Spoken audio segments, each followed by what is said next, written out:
ہم اپنی روح کو غذا کیسے پہنچائیں؟ تو یہ مسئلہ ہے نا، ایک ضرورت ہے نا ہماری. آج کی اس محفل میں وہ چند نکتے سمجھانے ہیں کہ جن سے روح کو غذا ملتی ہے، تاکہ ہم اس کو یاد رکھیں اور کوشش کریں ان اعمال کو زیادہ کرنے کی، روزانہ کرنے کی، تاکہ جسم کے ساتھ روح کو بھی غذا ملتی رہے.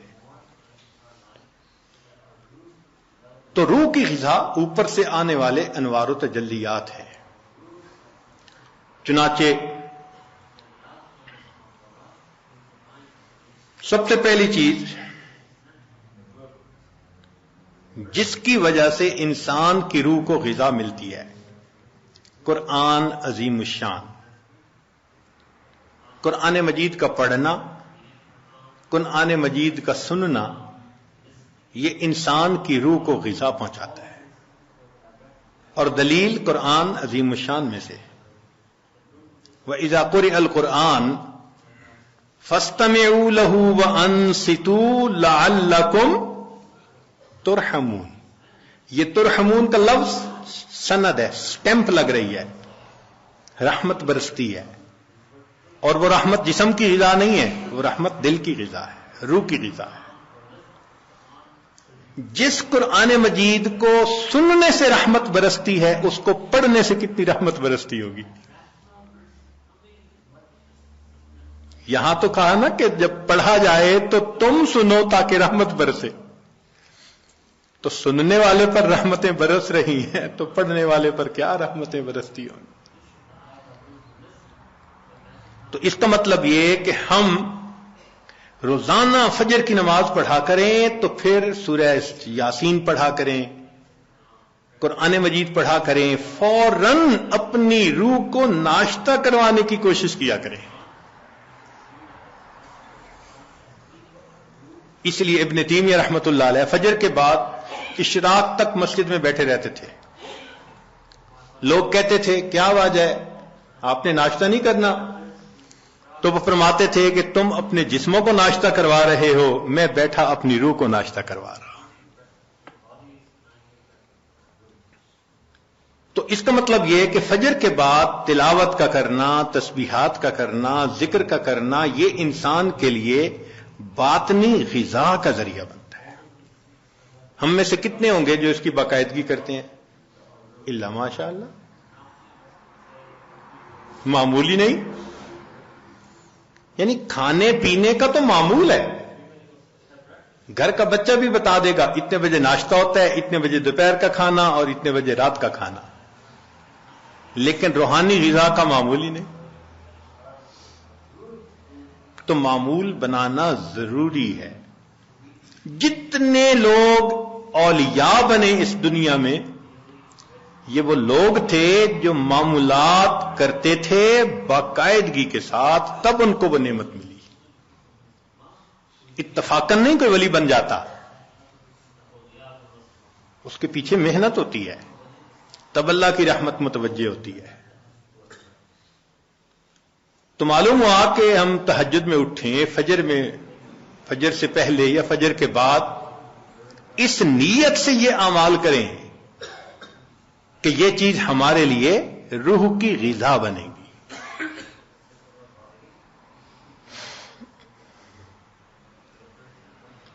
ہمارے اکابر جب دن کے کام کاج سے فارغ ہوتے تھے تو مصلی پہ آ جاتے تھے، رات گزار دیتے تھے مصلی کے اوپر. ان کو رات کے اندھیرے کا اس طرح انتظار ہوتا تھا جس طرح دلہا کو دلہن سے ملنے کے لیے رات کا انتظار ہوا کرتا تھا. ایسے وہ رات کے منتظر رہا کرتے تھے. عشاء کے وضو سے فجر کی نماز پڑھنا، رات کا بیشتر حصہ نوافل میں کھڑے رہنا، حتیٰ کہ ہمسائے کے لڑکے بچے ان کو چھت کے اوپر ایک مینارہ سمجھا کرتے تھے.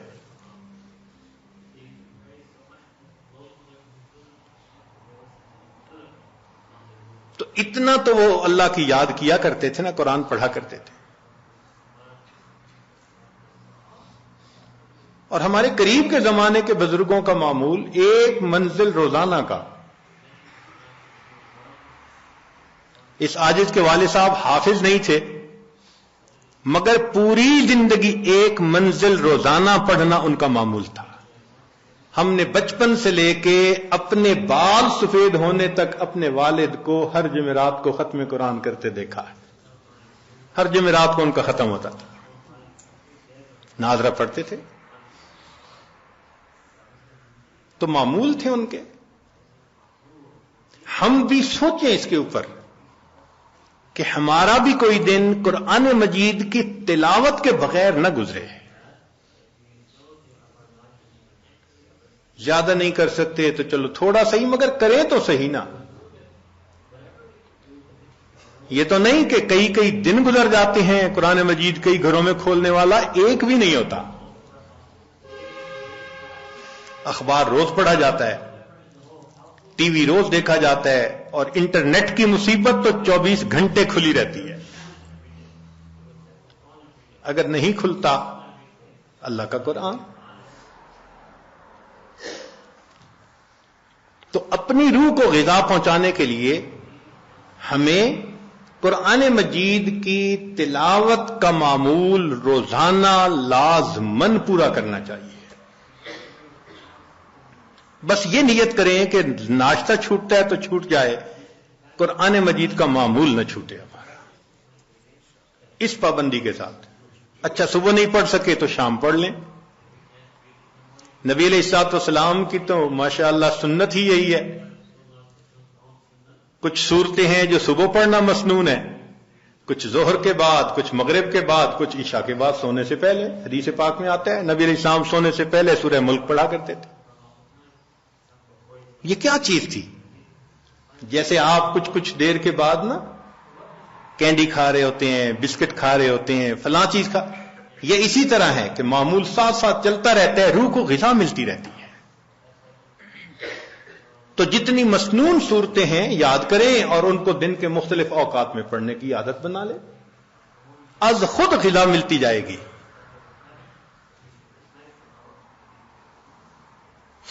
اور جو حافظ قرآن ہوں ان پر تو اللہ کی خاص رحمت، وہ اپنی منزل کے حساب سے پڑھیں. ہمارے اکابر تو ایک آیت پڑھتے تھے، پوری رات گزار دیتے تھے. پہلے یہ بات ذرا عجیب لگتی تھی کہ ایک آیت پڑھتے پوری رات. پھر ایک چیز نکل آئی جس کا نام ہے چنگم. ہم نے بعض بچوں کو دیکھا کہ جتنی دیر بیٹھے ہیں منہ چل رہا ہے. پوچھا بھئی یہ کیا مسئلہ ہے؟ کہنے لگے جی بس یہ چنگم ہے، اس کو چبانے میں مزہ آتا ہے. بھئی اگر ایک گھنٹہ ایک ہی چیز کو چبانے کا مزہ یہ پا رہے ہیں تو ہمارے اکابر بھی ایک آیت کو بار بار پڑھ کر کندے مکرر کا مزہ لیا کرتے تھے. ان کو بھی مزہ آتا تھا. تو پہلی چیز جس سے ہم نے اپنی روح کو غذا پہنچانی ہے وہ کیا چیز ہے؟ قرآن مجید کی تلاوت کرنا. صرف ثواب کی نیت نہیں ہونی، ثواب تو ملے گا، یہ بھی نیت ہونی ہے کہ میں نے اس کو آداب کے ساتھ، توجہ کے ساتھ اس طرح پڑھنا ہے کہ اللہ کی رحمتیں برسیں اور میرے دل کی ظلمت کو دھو دیں.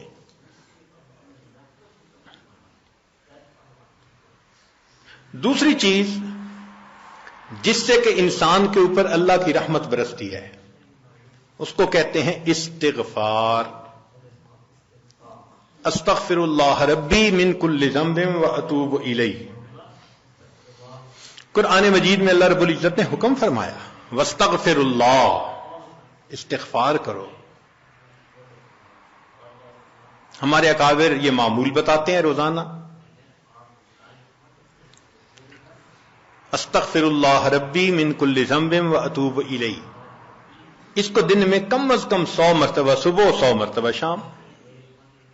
زیادہ وقت ہو تو 200 مرتبہ بھی پڑھ سکتے ہیں. مگر جب پڑھ رہے ہوں تو ذرا اپنے گناہوں پر ندامت بھی دل میں محسوس کریں. یہ نہ ہو کہ زبان پہ استغفار چل رہا ہے اور دن میں گناہوں کے خیال چل رہے ہیں. رابعہ بصریہ رحمت اللہ علیہ فرماتی تھیں استغفارنا یحتاج الی استغفار، کہ ہم ایسا استغفار کرتے ہیں کہ اس کے اوپر ہمیں استغفار کرنے کی ضرورت ہے.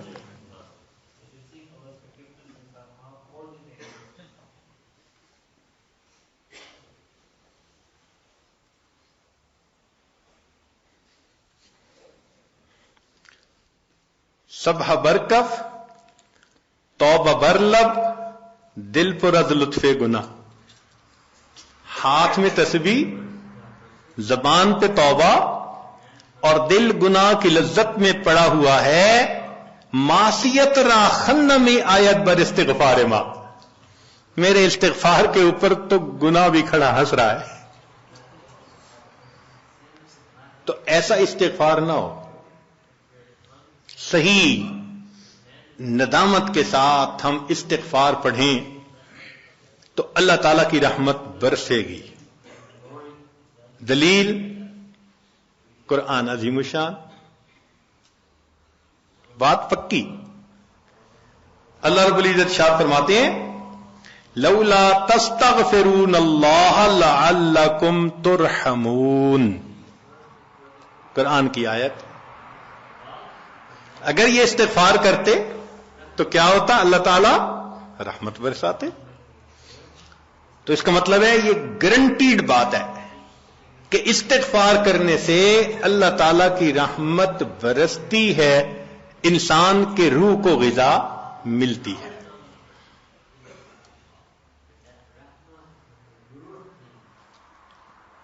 پھر تیسری چیز جس سے کہ اللہ تعالی کی طرف سے رحمت اترتی ہے، درود شریف کا پڑھنا. حدیث مبارکہ میں آتا ہے جو شخص ایک دفعہ درود شریف پڑھتا ہے اللہ تعالیٰ 10 رحمتیں اتارتے ہیں. تو 10 رحمتوں کا اترنا اس بات کی دلیل کہ روح کو غذا ملتی ہے، نور اترتا ہے انسان کے اوپر. ہمارے مشائخ نے فرمایا کہ 100 مرتبہ صبح اور 100 مرتبہ شام، کم از کم اتنا تو درود شریف ضروری پڑھ لیں.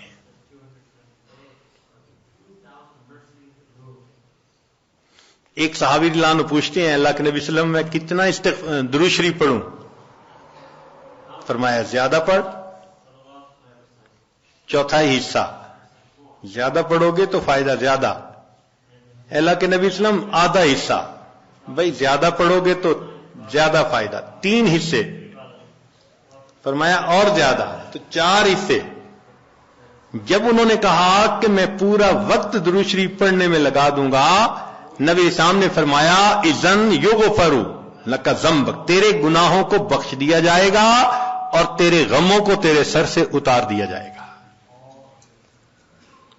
تو درود شریف کے پڑھنے سے اللہ تعالیٰ گناہوں کو معاف کرتے ہیں اور دھو دیتے ہیں. صدیق اکبر رضی اللہ عنہ فرمایا کرتے تھے کہ ٹھنڈا پانی آگ کو اتنا جلدی نہیں بجھاتا جتنا جلدی درود شریف کا پڑھنا انسان کے دلوں کی ظلمت کو مٹا دیتا ہے.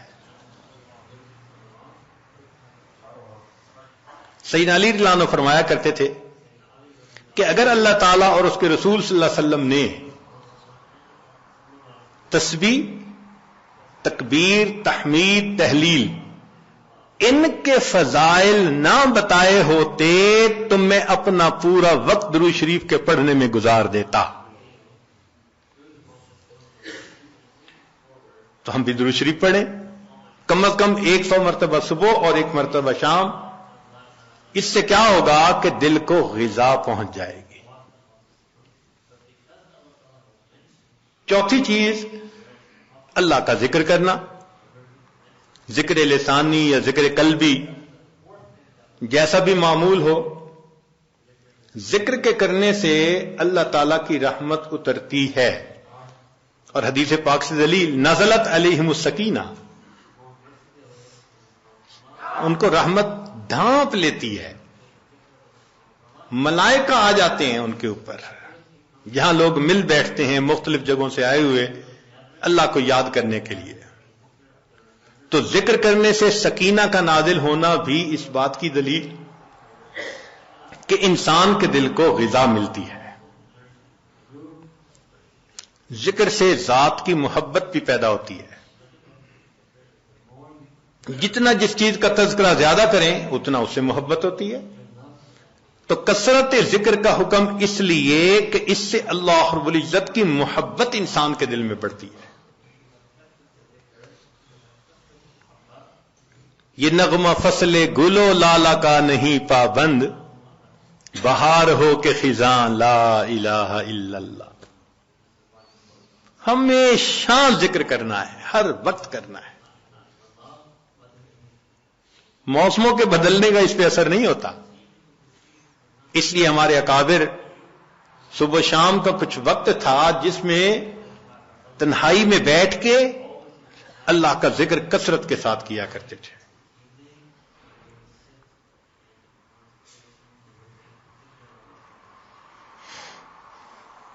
پھر پانچویں چیز جس سے کہ انسان کے اوپر رحمت اترتی ہے وہ ہے اتباع سنت. جتنا ہر عمل سنت کے مطابق ہوتا جائے گا اتنا اللہ کی رحمت ہم پہ برستی جائے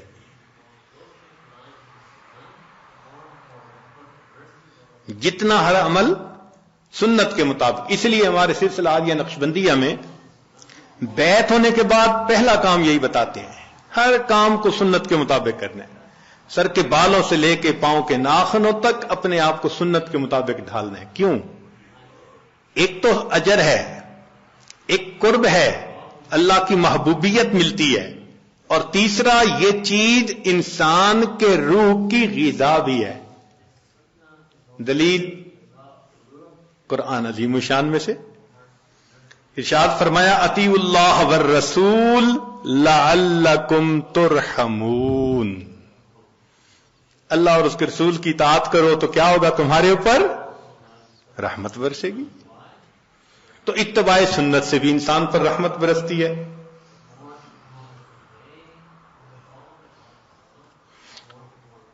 پھر چھٹی چیز اہل اللہ کی صحبت اختیار کرنا. قرآن مجید میں تو حکم دیا گیا یا ایھا الذین آمنوا اتقوا اللہ وکونوا مع الصادقین. یہ کونوا حکم ہے، اور حدیث پاک میں بھی حکم دیا گیا. نبی علیہ السلام نے ارشاد فرمایا علیکم بمجالسۃ العلماء واستماع کلام الحکماء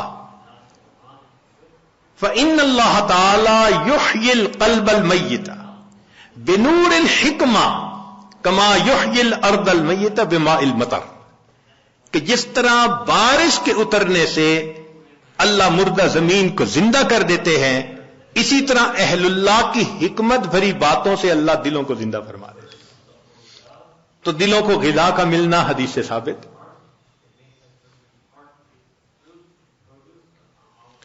اس لیے تو فرمایا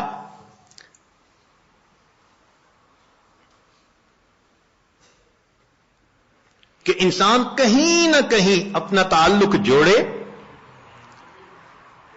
مجدد ثانی رحمۃ اللہ فرماتے ہیں کہ ان مشائخ کی نظر شفا اور ان کا کلام کیمیا ہے. ان کا کلام کیمیا اور ان کی نظر شفا ہے.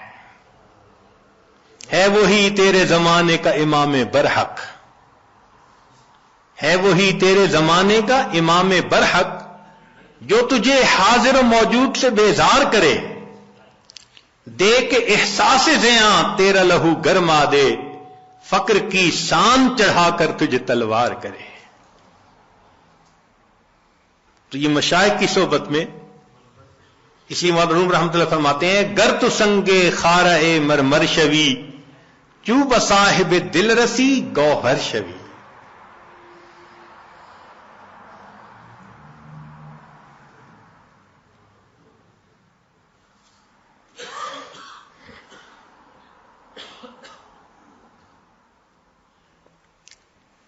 چنانچہ علماء نے لکھا ہے کہ ایسے مشائخ جن کو دیکھ کے اللہ یاد آئے ان کی صفت ہوتی ہے رویتہ شفا و موعظتہ دوا. ان کی رویت شفا ہوتی ہے اور ان کی بات انسان کے لیے دوا ہوتی ہے. بلکہ فرمایا ينتفع برؤيته قبل روايته. یہ ایسے لوگ ہوتے ہیں ان کی روایت سے پہلے رویت سے ہی فائدہ ہو جاتا ہے بندے کو.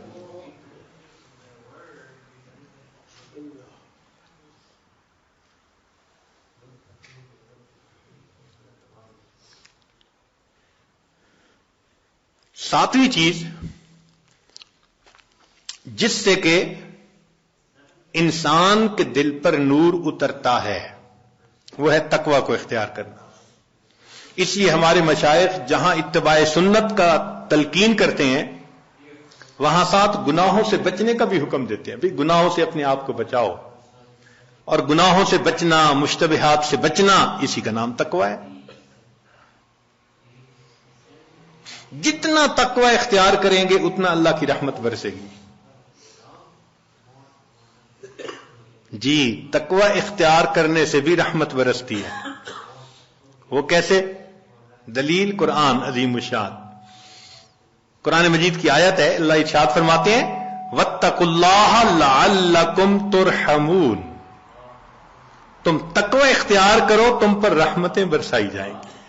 تو تقوی کے اختیار کرنے سے بھی رحمت برسی. اس لیے یہ مہینہ رحمت کا مہینہ کیوں کہلاتا ہے؟ اس لیے کہ یہ ماہ سیام ہے, اور سیام کا اصل مقصد کیا ہے؟ لعلکم تتقون, اور تقوی سے رحمت برستی ہے. اس لیے اس کو شہر الرحمہ کہا, شہر الغفران کہا, حدیث مبارکہ میں شہر عظیم کہا اس شہر اس مہینے کو. اور ہم تو صرف رمضان کی برکتیں اگر لے پائے تو بڑی بات. ہمارے مشائخ تو پوری زندگی اسی ترتیب پہ گزارتے تھے. فرماتے تھے الدنیا یوم ولنا فیہا صوم. دنیا ایک دن کی ہے اور ہم نے اس ایک دن میں روزہ رکھا ہوا ہے. یعنی گناہوں سے بچنے کا روزہ, یہ مقصد تھا ان کا. پوری زندگی اسی طرح گزار دیتے تھے.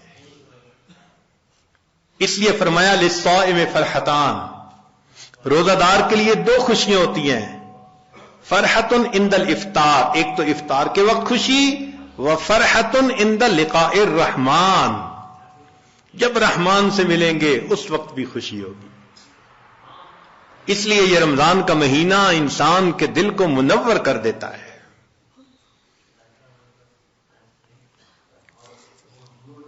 ظاہر میں تو نظر آتا ہے کہ جی بھوکا رہنا پڑے گا, مگر کہاں بھوکا رہنا پڑتا ہے. اگر اوور آل دیکھیں تو رمضان میں انسان زیادہ کھاتا ہے, اور جتنی نعمتیں رمضان میں ملتی ہیں باقی مہینے میں تو ملتی ہی نہیں ہے. مگر رمضان المبارک میں واقعی روزہ دار پر اللہ کی رحمت برستی ہے.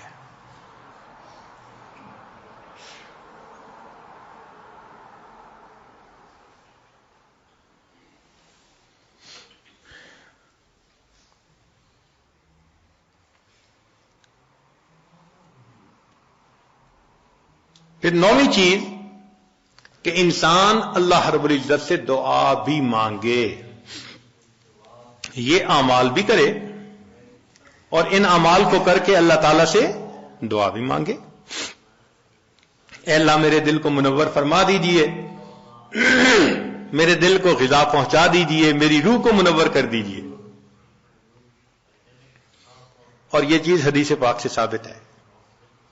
نبی علیہ السلام جب فجر کی سنتیں ادا فرما کے مسجد میں تشریف لے جاتے تھے تو حدیث پاک میں ہے کہ راستے میں نبی علیہ السلام دعا مانگتے تھے, اللہم اجعل فی قلبی نورا وفی بصری نورا وفی سمعی نورا وفی وعن یمینی نورا وعن شمالی نورا ومن خلفی نورا ومن امامی نورا واجعل لی نورا. اللہ مجھے ہی نور بنا دے.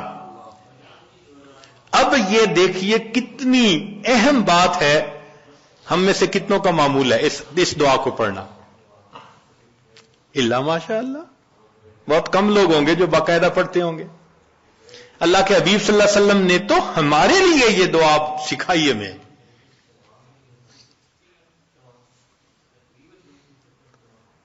دنوں پہ دن گزر جاتے ہیں، مہینوں پہ مہینے، یہ دعا مانگی نہیں ہوتی. اللہ کے حبیب صلی اللہ علیہ وسلم دعا مانگ رہے ہیں، اللہم اجعلنی، اللہ مجھے ہی نور بنا دے. آج وقت ہے اس نور کو حاصل کرنے کا. اگر دنیا میں اس نور کو حاصل نہ کیا تو پھر قیامت کے دن پریشانی ہوگی. اس لیے جو نیک کام کرتا ہے، شریعت و سنت کی اتباع کرتا ہے، اللہ تعالیٰ کا قرب حاصل کرتا ہے تقوی کے ذریعے، تو فرمایا افمن کان میتن فاحییناہ، اور وہ جو مردہ تھا اس کو ہم نے زندہ کیا، وجعلنا لہ نور، اور اس کو ہم نے نور عطا کیا، یمشی بہ فی الناس، اس نور کو لے کے وہ انسانوں میں چلتا ہے اور دین کی دعوت کا کام کرتا ہے. تو اس نور کو دل میں لینا یہ انتہائی ضروری ہے ہمارے لیے. اور اس نور کو لینے کی جگہ فقط یہ دنیا ہے، اس کے بعد یہ نور نہیں مل سکے گا. اس کی مثال یوں سمجھ لیجئے، انسان کے بدن کے بننے کی جگہ ماں کا پیٹ. اگر بچہ اس طرح سے پیدا ہو کہ دونوں آنکھیں نہ بن سکیں تو دنیا کا کوئی ڈاکٹر دنیا میں آنکھیں نہیں بنا سکتا اس کی. کئی بچوں کی انگلیاں، ان کی گروتھ پوری نہیں ہوتی تو دنیا میں آ کے پوری نہیں ہو سکتی، کیونکہ ماں کا پیٹ اس کی گروتھ کی جگہ ہے. اگر پوری ہو گئی تو بہت اچھا، اگر نہیں تو پھر وہ کمی رہے گی. یہی حال انسان کی روح کے معاملے کا، کہ روح کے بننے کی جگہ یہ زمین و آسمان کا پیٹ ہے. بن گئی روح تو بہت اچھا، نہ بنی تو آگے جا کے نہیں بن سکے گی. چنانچہ قیامت کا دن ہوگا تو ایمان والے اپنے نور کو لے کر اللہ کے حضور جائیں گے. یوم تری المؤمنین والمؤمنات یسعی نورہم بین ایدیہم وبایمانہم، ایمان والوں کا نور دائیں اور بائیں ان کے سامنے. جنہوں نے محنت کی ہوگی، 1000 واٹ کا بلب جیسے جلا ہوتا ہے ایسے ان کا نور ہوگا. اور نور چونکہ پھیلتا ہے تو اس لیے ارد گرد منافق بھی ہوں گے. اوپر سے تو بڑے نیک بنتے تھے اور اندر سے غفلت کی زندگی، دورنگی کی زندگی. وہ پھر کہیں گے انظرونا نقتبس من نورکم، ذرا ہماری طرف بھی توجہ کیجئے، ہم آپ کے نور سے فائدہ اٹھائیں. تو ان کو وہاں کیا کہا جائے گا؟ قیل ارجعوا وراءکم فالتمسوا نورا، جاؤ دنیا میں، یہ نور تو دنیا سے ملا کرتا تھا. تو نور ملنے کی جگہ تو یہ دنیا ہے. یہ ہماری خوش نصیبی ہے کہ ہم ابھی زندہ ہیں. اپنے دلوں کو منور کرنا چاہیں تو ہم دلوں کو منور کر سکتے ہیں. جیسے نبی علیہ السلام نے اپنی ایک صحابی کے بارے میں فرمایا، اس کا سینہ تو گلے تک نور سے بھرا ہوا ہے، نور ایمان سے. الا مشاشا، فرمایا گلے تک اس کا سینہ نور ایمان سے بھرا ہوا ہے. ایسے نور ہمارے اندر آ جائے نا تو وہ تو ہم اسی دنیا میں ہی حاصل کر سکتے ہیں. اور اگر اس دنیا میں غفلت کی زندگی گزاری، گناہوں کی زندگی گزاری، تو رب کریم فرماتے ہیں وَمَن لَّمْ يَجْعَلِ اللَّهُ لَهُ نُورًا فَمَا لَهُ مِن نُور، پھر اس کے لیے نور نہیں ہوگا.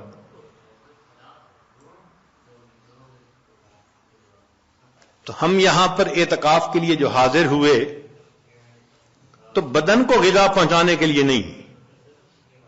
بدن کو غذا تو انسان کو ہمیشہ اپنے دیش میں، اپنے گھر میں بہتر پہنچ جاتی ہے. یہاں حاضر ہوئے ہیں اپنی روح کو غذا پہنچانے کے لیے.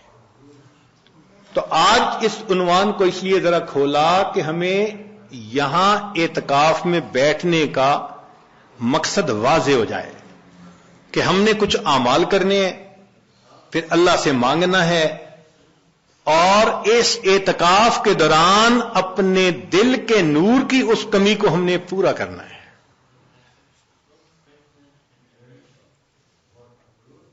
اور اگر اس کمی کو پورا نہ کر پائے اور زندگی کے وقت گزر گیا، پھر حسرت اور ندامت کے سوا کچھ نہیں ہوگا.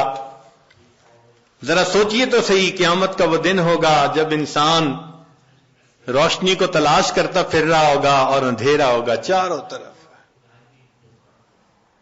اور پھر اگر حکم دے دیا گیا کہ اس کو لے جاؤ جہنم میں، اللہ اکبر کبیرہ. روح البیان تفسیر میں لکھا ہے کہ 10 جانور جنت میں جائیں گے. ایک بقرہ گائے جائے گی جس کو ذبح کرنے کا موسیٰ علیہ السلام کو حکم ہوا تھا. یونس علیہ السلام کی حوت مچھلی، القبش اسماعیل علیہ السلام کا، ان کی جگہ جو مینڈا ذبح ہو گیا تھا وہ بھی جنت میں جائے گا. اجل ابراہیم علیہ السلام کا، جس کو وہ بھون کے لائے تھے فرشتوں کو کھلانے کے لیے. نملہ سلیمان علیہ السلام کے لشکر کو دیکھ کر جس چیونٹی نے بات کی تھی، النمل ایتھا النمل ادخلوا مساکنکم، وہ چیونٹی بھی جنت میں جائے گی. ہدہد جس نے سلیمان علیہ السلام سے گفتگو کی تھی وہ پرندہ بھی جائے گا. صالح علیہ السلام کی ناقہ اونٹنی بھی جنت میں جائے گی، اور نبی علیہ الصلوۃ والسلام کی ناقہ بھی جنت میں جائے گی. اور عزیر علیہ الصلوۃ والسلام کا گدھا بھی جنت میں جائے گا. اور 10واں اصحاب کہف کا کتا بھی جنت میں جائے گا. اب ذرا غور کیجئے وہ کیا منظر ہوگا کہ یہ جانور تو جا رہے ہیں جنت میں، اور جس کو اللہ نے آنکھیں دی، دل دماغ دیا، نعمتیں دی، وہ انسان اپنی غفلتوں کی وجہ سے جہنم میں.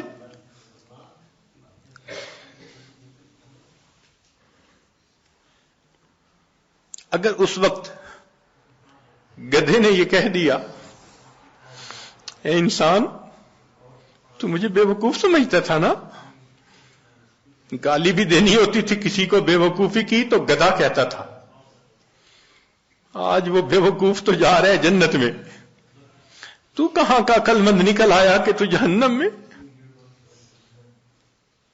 ما جاءکم نذیر، ڈرانے والا نہیں آیا تھا. کہیں گے ڈرانے والا تو آیا تھا، لو کننا نسمع او نعقل ما کننا فی اصحاب السعیر. اگر ہم سنتے